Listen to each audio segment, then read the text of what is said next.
Usia ibu? Usia saya 24 tahun. Alamatnya? Kampung Kares. Kampung Kares, lamaran ya Bu? Iya Bu.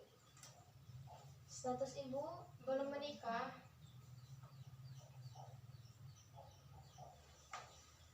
Ya, jadi begini Bu Bidan, saya ingin konsul dan bertanya mengenai kesehatan pranikah. Jadi bagaimana kesehatan sebelum menikah itu seperti apa? Gitu ya Bu? Iya. Jadi kesehatan sebelum menikah itu banyak Bu, kita harus diperhatikan ya. Kalau misalkan, oh ibu sebelumnya mau menikah? Iya. Oh, ini mau menikah ya. Ibu banyak yang harus ibu perhatikan sebelum menikah, seperti ibu pemeriksaan kesehatan ibu dan suami ibu, pemeriksaan reproduksi ibu dan suami ibu, pemeriksaan gizi dan yang lainnya. Nah seperti itu, karena kita bisa menghindar hal-hal yang negatif yang tidak diinginkan di dalam keluarga, seperti penyakit-penyakit bawaan dari pihak suami atau pihak ibu sendiri yang akan menurunkan ke anak kita, begitu, kesehatan dan yang lainnya. Atau yang lebih parah lagi, bisa jadi takutnya di antara ibu dan suami mengalami penyakit AIDS. Nah itu kan sangat bahaya ya Bu. Nah jadi di dalam konsul pranikah ini kita bisa mencegah itu semua. Nah kalau misalkan pemeriksaan gizi itu kayak seperti apa ya Bu Bidan? Pemeriksaan gizi itu misalkan di dalam suami ibu, kan biasanya nih laki-laki itu ada yang merokok ya, dan ada juga yang meminum minuman keras. Begitupun perempuan mungkin ada juga. Nah kita periksa dulu gizi laki-laki ini baik atau enggak, dan gizi si perempuan ini baik atau enggak, karena gizi kita itu bakal mempengaruhi kehamilan, maksudnya mempengaruhi keadaan hamil kita dan mempengaruhi lambatnya kita bisa hamil itu Bu. Jadi kita bisa memperlambat kehamilan kita gitu. Makanya kita harus perhatikan gizi kita. Ya. Ibu ketika misalkan si calon suaminya itu menderita penyakit AIDS atau HIV, bagaimana kita untuk menanggapinya gitu? Jadi kan di sini ada pemeriksaan kesehatan ya Bu. Nah kalau misalkan suaminya ketahuan punya penyakit AIDS, itu kan AIDS kan susah untuk disembuhkan. Jadi itu kembali lagi ke ibu, atau ibu mau dilanjutkan silahkan, tapi ada resiko-resiko yang berat untuk ibu, untuk reproduksi ibu dan untuk kehamilan ibu gitu ya. Dan kalau tidak ingin dilanjutkan juga silahkan, itu hak ibu, tapi lebih baik ibu tidak melanjutkannya gitu. Saya ingin bertanya bagaimana cara menghadapi suatu masalah di dalam rumah tangga ketika seorang istri ataupun seorang suami tahu bahwa ada salah satu dari kita ada yang mandul. Itu bagaimana cara menghadapi untuk suatu masalah agar tidak ada pertengkaran dalam rumah tangga? Gitu. Jadi gini Bu, sebelum kita bisa menghadapi hal-hal seperti itu, kita harus bisa mencegahnya terlebih dahulu.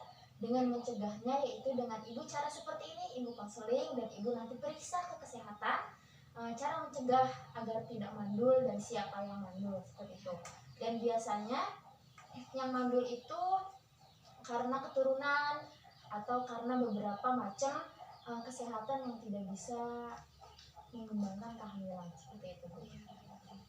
Kalau misalkan dalam gizi itu ada ketika kita sudah menikah dan memiliki seorang anak, bagaimana dalam MPASI untuk seorang anak?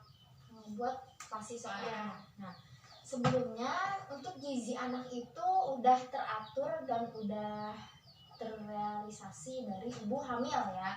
Nah, jadi kalau misalkan gizi ibu baik, anak lahir juga dengan baik, tidak prematur gitu.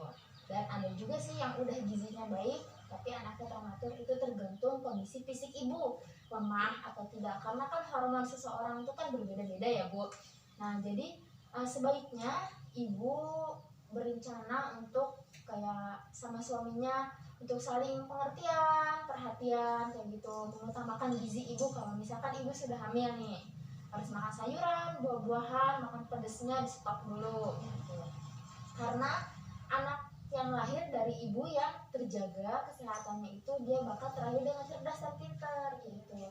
Dan sebaliknya, anak yang terlahir dari ibu yang fisiknya kurang terjaga, yang kesehatannya kurang terjaga, itu bakal turun ke anaknya gitu Bu. Nah dari empasi juga itu tergantung ibu memilih gizi, dan tergantung anak sukanya yang mana nih kayak gitu. Kita juga harus jaga-jaga milih makanan, mana yang cocok sama anak, mana enggak. Takutnya anaknya alergi atau gimana gitu ya Bu ya, kita harus jaga terus. Izin bertanya Bu, ketika kita sudah menikah dan seorang istri itu hamil, bagaimana cara suami untuk selalu ada untuk kita gitu Bu? Jadi ketika hamil kan moodnya tuh kan berubah-ubah gitu loh Bu. Jadi bagaimana si suami agar Selalu ada buat ya, kita.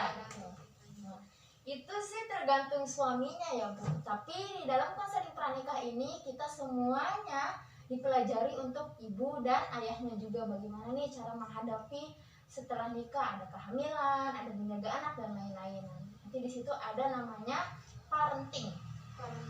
Ya di situ parenting buat gimana cara mendidik anak dan gimana juga cara menjaga istri kayak gitu ya.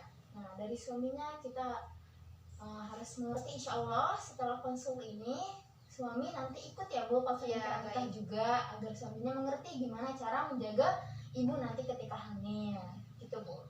Baik Ibu, terima kasih. Mungkin segini dulu konsul saya. Nanti saya datang lagi bersama suami saya. Ya, baik Ibu ya. Semoga nanti sampai hari H ya Bu. Terima kasih Ibu. Ya. Assalamualaikum. Waalaikumsalam.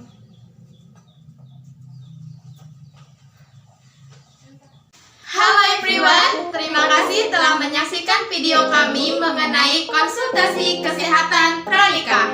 Yang pada intinya, konsultasi kesehatan pranikah adalah penting bagi kita semua, terutama untuk remaja-remaja atau yang lainnya yang ingin menikah, agar terhindar dari masalah-masalah keluarga